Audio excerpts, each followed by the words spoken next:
I think Cuomo is just trolling me practically. I was going through New York State. I was in New York for like 6 hours, and he decides, hey, I'm going to spring all the jails so we can get some more Democrat voters.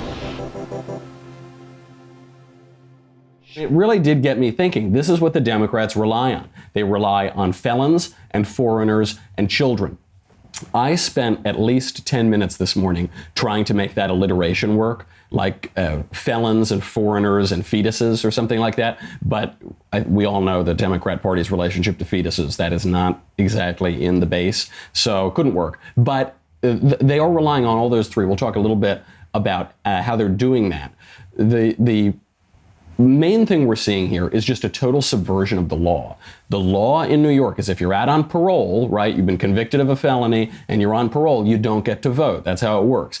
Your actions have consequences, and if you're going to commit felonies, then you lose some privileges of citizenship.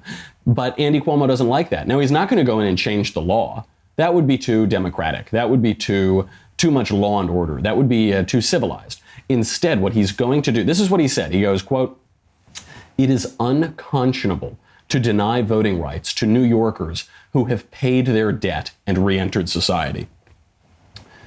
Why? Why is that? First of all, they haven't repaid their debt. They're out on parole. Parole is when you get out a little early, you get out temporarily, you actually have not paid your debt to society. So even on the premise, he's wrong.